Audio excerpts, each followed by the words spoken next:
2000년 교회 역사 속에서 교회 설립과 관련해서 우리는 세 사람의 이름을 기억해야 합니다.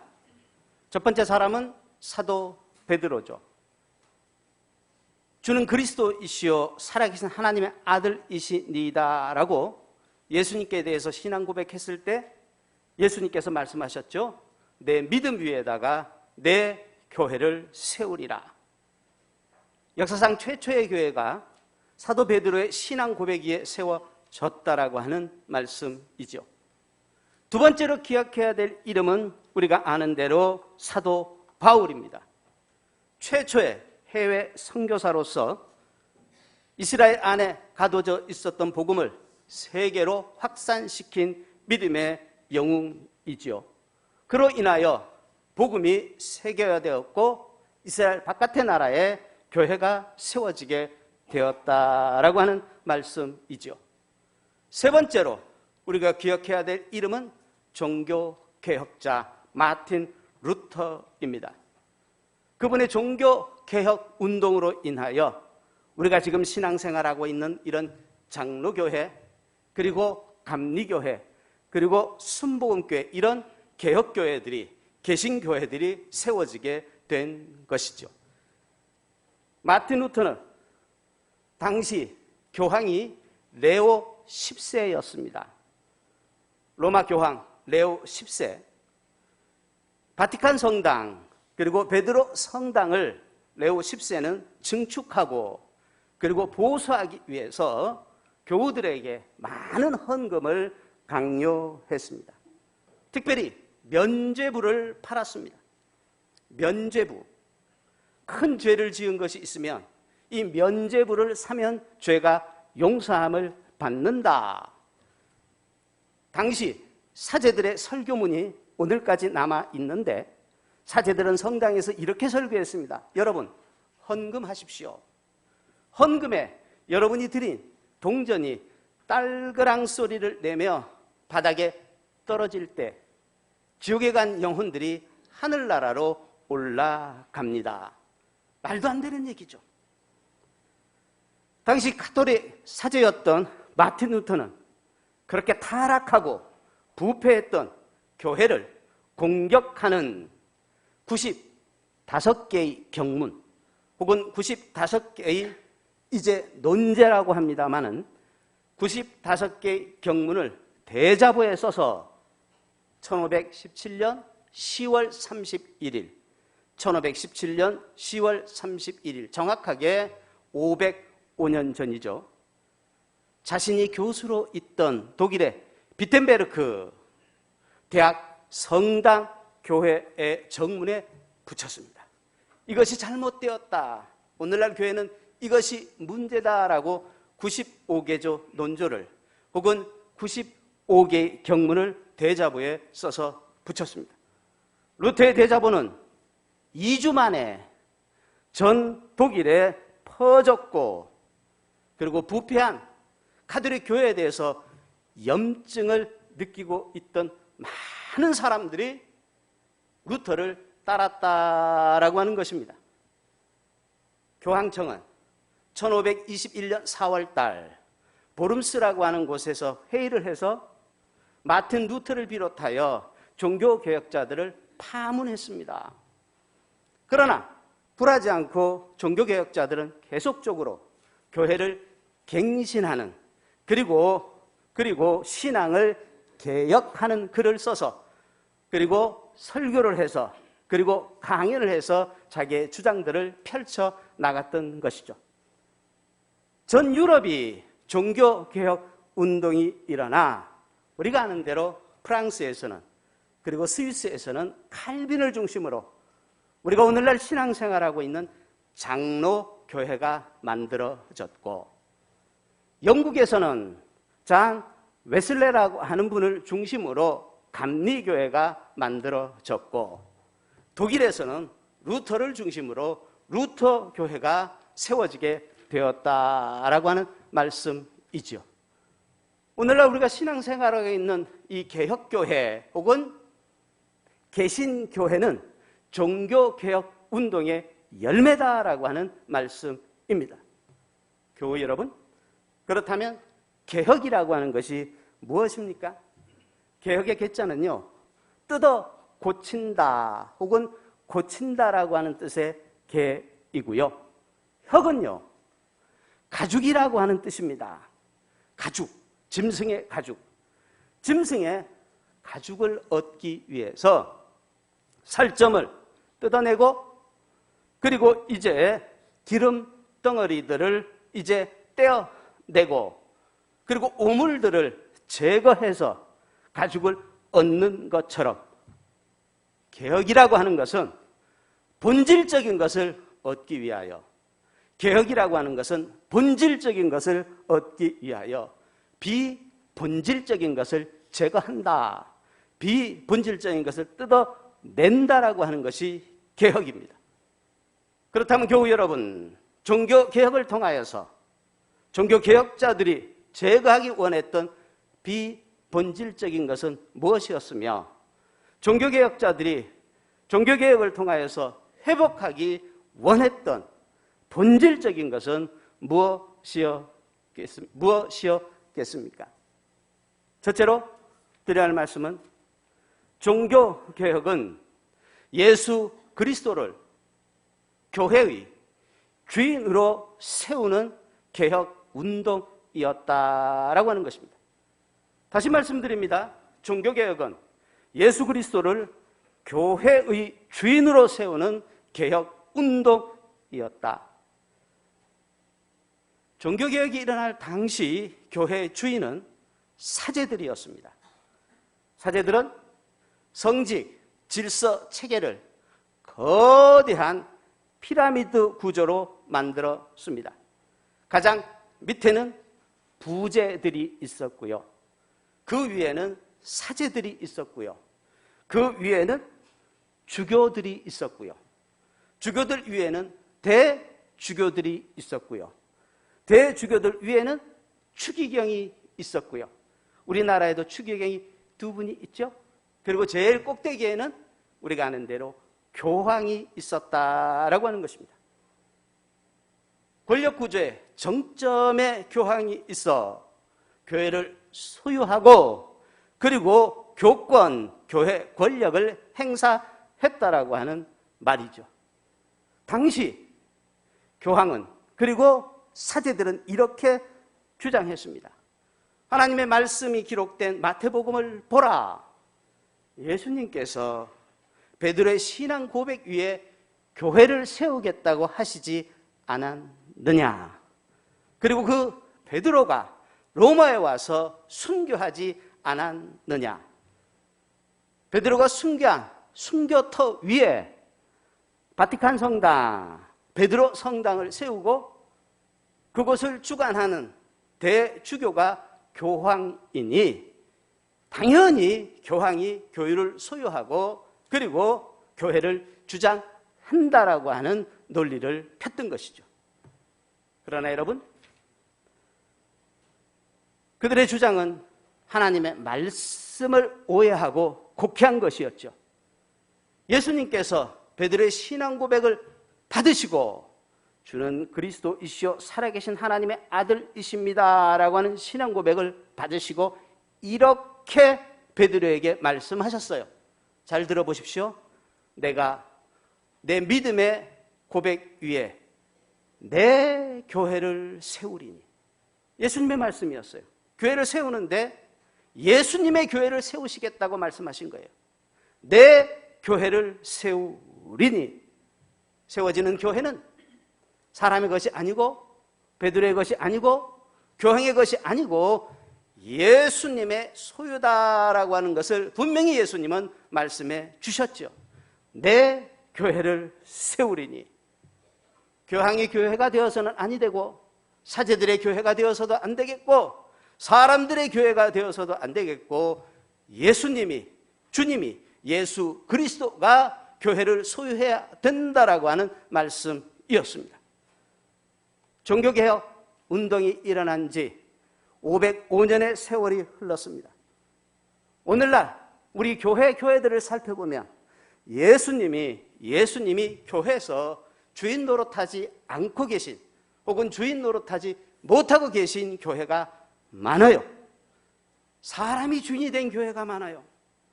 한스 퀸이라고 하는 천주교 신학자입니다마는 그분은 이런 얘기를 했어요.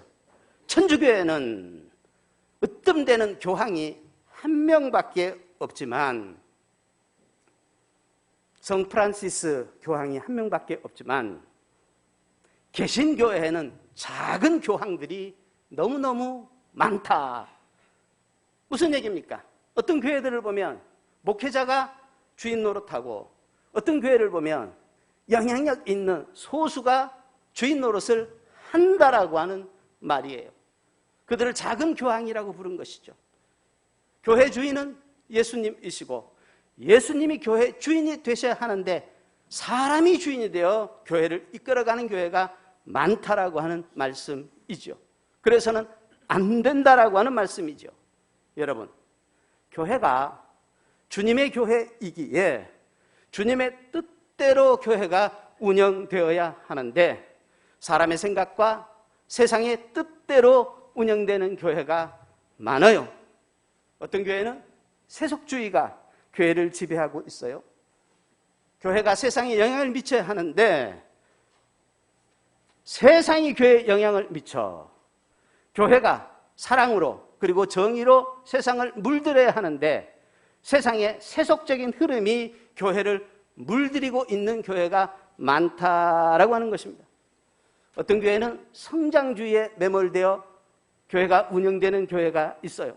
커져야 된다, 많이 모여야 된다, 모든 것들이. 그래가지고 성장주의에 매몰되어서 그것이 교회를 운영하고 있는 교회가 있어요. 어떤 교회는 인본주의가 교회를 운영하고 있어요. 인본주의가 무엇입니까? 하나님의 뜻, 하나님의 계시보다는 사람의 생각과 사람의 지성과 사람의 의지가 더 작용한다라고 하는 말이죠. 그러면 그것은 인본주의에 빠져 있는 것이죠. 시인 정호승 님이 교회에 대해서 이렇게 말했습니다. 오늘날 교회의 종탑은 높아만 가고, 그러죠? 교회 종탑이 자꾸 높아져 간다는 거예요. 교회를 크게 세우니까. 종탑 위에 십자가는 늘어만 가는데, 밤에 한번 야경을 보면 붉은 십자가 등불을 많이 볼 수 있게 되죠. 교회 종탑은 높아만 가고, 그리고 종탑 위에 십자가는 늘어만 가는데, 세 번째 기절이 정말로 중요합니다. 정작 십자가에 달린 예수는 보이지 않는다. 정작 십자가에 달린 예수는 보이지 않는다. 교회 안에 십자가의 정신인 사랑, 교회 안에 십자가의 정신인 정의, 교회 안에 십자가의 정신인 희생, 교회 안에 십자가의 정신인 진리가 오늘날 교회에 없다라고 하는 비판이지요. 오늘 이 땅에 예수 그리스도가 오신다면은, 그리고 주님의 교회들을 둘러보신다면은 이렇게 탄식할 것 같아 마음 아픕니다. 내 교회가 변질되었구나. 내 교회가 도둑 맞았구나. 내 교회가 주인이 바뀌었구나. 교회 여러분, 교회는 주님의 교회입니다. 교회는 주님의 교회가 되어야 합니다. 사람이, 세상의 어떤 사상이, 어떤 제도가 주인 노릇해서는 안 됩니다. 바라기는 우리 성락교회가, 그리고 우리 조국교회가 주님이 주장하는 주님의 교회, 주님이 다스리는 주님의 교회, 주님이 이끄시는 주님의 교회 되기를 주의 이름으로 축원드립니다. 두 번째로 드려야 할 말씀은, 종교개혁은 올바른 구원의 길을 제시하는 개혁운동이었다라고 하는 것입니다. 여러분, 우리가 어떻게 구원을 받습니까? 여러분, 우리가 무엇으로 구원을 얻습니까? 요한복음 3장 16절의 말씀이죠. 하나님의 세상을 이처럼 사랑하사 독생자를 주셨으니, 예수님을 보내주셨으니, 그 말이죠. 누구든지 저를 믿는 자마다, 누구든지 예수 그리스도를 믿는 자마다, 누구든지 예수 그리스도의 이름을 믿는 자마다 멸망치 않고 심판을 받지 아니하고 죽음에 이르지 아니하고 사망에 이르지 아니하고 지옥까지 아니하고, 그런 말씀이죠. 영생을 얻을 것임이라 라고 말씀하여 주셨습니다. 예수 그리스도를 믿음으로 우리가 구원을 받는다라고 하는 거죠. 예수 그리스도를 믿는다고 하는 것은 예수님이 하나님의 살아계신 아들이시며 그분이 우리의 죄를 속하기 위하여 십자가를 지셨으며 죽으셨지만 3일 만에 부활하여 다시 살아나심으로 믿는 자에게 영원한 생명을 주신다라고 하는 것을 믿는 믿음, 이것으로 우리는 구원을 받는 것입니다. 요한복음 14장 6절의 말씀입니다. 예수님이 말씀하셨어요. 내가 곧 길이요 진리요 생명이니 나로 말미암지 않고는, 예수님으로 인하여 그런 뜻이겠죠. 아버지께로 올 자가 아무도 없느니라. 하나님의 사랑의 행위인 예수 그리스도의 십자가를 믿고 인격적으로 예수님을 영접하여 주님과 동행하며 인생을 살아가는 것, 그것이 구원이죠. 구원은 하나님의 선물이고, 구원은 하나님의 선물이고, 하나님의 은총의 선물이고, 그것을 믿음으로 우리가 받아들일 때 구원을 받게 된다라고 하는 말씀이지요. 그런데 종교개혁이 일어날 당시 교회에서는 그렇게 구원의 길을 가르치지 않았습니다. 가톨릭교회에서는 이렇게 말했습니다. 교회가 요구하는 일을 여러분들이 수행할 때 여러분이 세운 업적과 여러분이 세운 공로로 구원을 받는다. 그렇게 가르쳤어요. 교회가 무엇을 요구했을까요? 교인들에게 성인을 숭배하게 했습니다. 성자들이죠. 믿음의 영웅들, 그들을 숭배하게 했어요. 그래서 그들의 사진 혹은 그림을 교회에서 사야 했고, 그리고 그들을 숭배하기 위해서 예배를 드리며 헌금을 드려야 했던 것이죠. 성물을 숭배하기도 했습니다. 가톨릭에서 있는 마리아상이라든지 예수님의 십자가라든지 혹은 성화 같은 것을 구입해가지고 집에다 두고 숭배하게 했다라고 하는 것입니다. 또한 면죄부를 판매했다고 했죠. 작은 죄를 지었으면 이만큼 헌금해서 면죄부를 사고, 큰 죄를 지었으면 이만큼 헌금해서 면죄부를 사야 죄사함을 받게 되고 구원을 받게 된다. 그리고 교회를, 성당을 증축하기 위해, 새로 세우기 위해 유럽에 가보면 무시하잖아요. 그런 것을 세우기 위해서 교우들에게 많은 헌금을, 기부금을 강요했다라고 하는 말이죠. 그렇게 교회가 부를 축적하고 화려하게, 그리고 성당을 지어 놓고 교황 이노센트 3세는 토마스 아퀴나스라고 하는 학자를 불러 이렇게 자랑했다고 합니다. 보십시오. 사도 베드로는 성전 미문 앞에 앉아있던 안전뱅이를 일으키며 말하기를, 금과 은은 나에게 없지만 나에게 있는 것 곧 나사렛 예수 그리스도의 이름으로 명하노니 일어나 걸으라라고 말씀하셨습니다.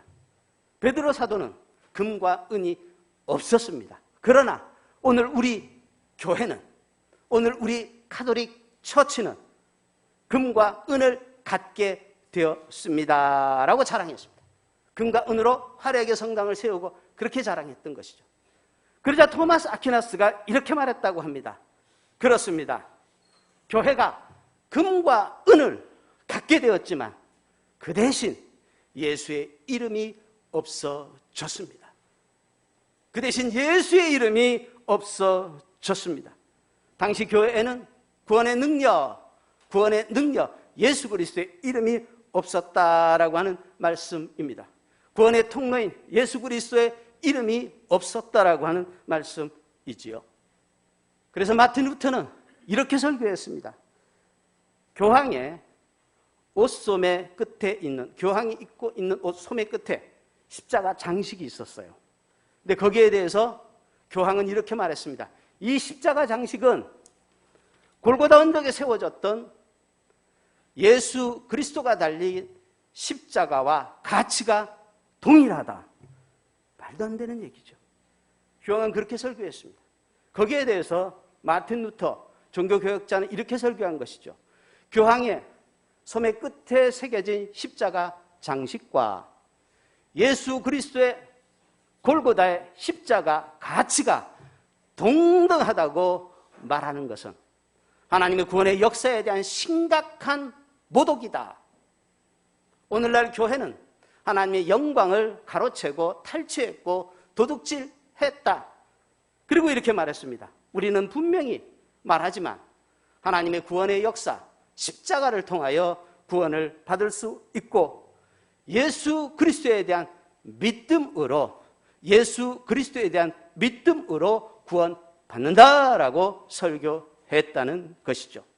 제도가 구원하지 못하고 교황이 구원하지 못하고 교회가 구원하지 못하고 교리가 구원하지 못하고 오직 하나님께 대한 믿음으로 구원받는다라고 하는 말씀이었습니다. 그렇습니다, 여러분. 구원은 하나님이 우리에게 주시는 은총의 선물입니다. 구원은 결코 인간이 줄 수 있는 것이 아니며 구원은 결코 우리의 힘으로 얻을 수 있는 것도 아닙니다.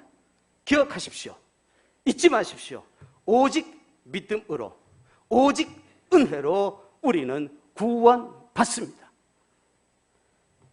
마지막으로 드려야 할 말씀은 종교개혁은 성경의 수익권을 확립하는 개혁운동이었다라고 하는 것입니다.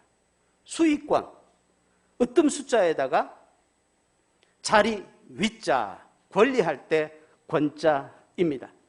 수익권이 무엇입니까? 으뜸되는 자리에 설 수 있는 혹은 으뜸되는 자리에 앉을 수 있는 권리가 수익권이에요. 종교개혁자들은 성경을 으뜸되는 자리에 놓기를 원했다라고 하는 말씀이지요. 종교개혁이 일어날 당시 으뜸되는 자리에는 교황이 앉아 있거나 교회의 전통이 앉아 있거나 혹은 교리가 앉아 있었습니다. 교황이 그리고 교회의 전통이 그리고 교리가 힘이 있었고 권위가 있었고 왕 노릇했다라고 하는 말이죠. 그러나 종교개혁자들은 말한 것이죠. 아니다. 교황이 아니고 교리가 아니고 교회 전통이 아니고 으뜸되는 자리에 하나님의 말씀인 성경이 놓여져야 한다. 가장 윗자리에, 가장 수위 자리에 성경이 있어야 한다. 종교개혁자들은 성경의 수익권을 확립하기 위해 세 가지 일을 했습니다. 첫째는 성경을 교인들의 손에 들려주었다라고 하는 것입니다. 하나님의 말씀이 기록된 성경을 교인들의 손에 들려주었다. 당시에는 교회가 성경을 소유했고 그리고 사제들이 성경을 소유했어요. 일반 교인들은 별로 성경을 가질 수가 없었어요. 당시에 보면은 마틴 루터도요, 성경 66권이 없었습니다. 일부만 가지고 있었어요. 그만큼 성경을 교회가 혹은 사제들이 독점했다라고 하는 말이죠. 그리고 당시 성경은 라틴어라고 하는 아주 어려운 언어로 쓰여져 있었기 때문에 일반 성도들이 그 말씀을 읽기가 힘들었습니다. 마틴 루터는 독일어로 이제 하나님의 말씀을 번역한 것이죠. 그리고 구텐베르크라고 알죠? 세계 최초의 활자, 인쇄술을 개발한 사람. 거기에 의해서 번역된 성경이 많이 인쇄되어 독일 전역으로 그리고 유럽 전역으로 퍼져 나가게 했다라고 하는 말씀입니다. 마틴 루터가 말씀에 대해서 이렇게 설교하였습니다. 오늘 교회가 성경을 관리하고 있고 오늘날 사제들이 성경을 소유하고 있지만 정작 그렇게 되어서는 안 되고 정작 성경이 교회를 관리하고, 그 말을 생각해 보면 맞는 말이죠. 성경이 우리를 소유해야 되고 성경이 우리의 영혼을 점령해야 한다라고 마틴 루터가 설교했습니다. 하나님의 말씀에 붙잡혀 살아야 하고 교회가 하나님의 말씀에 붙잡힌 교회가 되어야 한다라고 하는 말이었습니다. 두 번째로, 성경의 수익권을 확립하기 위해 종교개혁자들은 가장 권위 있는 것이 하나님의 말씀 성경이다라고 주장을 했어요. 종교개혁이 일어날 당시 가장 권위 있는 것은 교황의 칙령이었습니다. 교황의 설교 혹은 교황의 담화문, 이게 발표되면 이것이 성경보다 더 우위에 있었어요. 그들은 이렇게 주장했죠. 교황은 그리스도의 대리자다. 그러므로 절대 오류가 없다. 잘못 판단하거나 잘못 말하거나 잘못 행할 수 없다. 소위 교황 무오설 주장하며, 사람이거든요, 교황도. 그런데도 절대로 오류가 있을 수 없다라고 하며 교황의 칙령을 최고의 권위에 두었다라고 하는 것입니다. 거기에 대해서 종교개혁자들은 항의하며 그리고 질타하며 아니라고, 하나님의 말씀이 기록된 성경이 가장 높은 자리에 있어야 한다라고 주장을 했다라고 하는 말씀이지요. 마지막으로 여러분, 종교개혁자들이 성경의 수익권을 확립하기 위해서 성경에 대해서 이렇게 말했습니다. 성경은 유일무이한, 하나밖에 없는 유일무이한 캐논이다.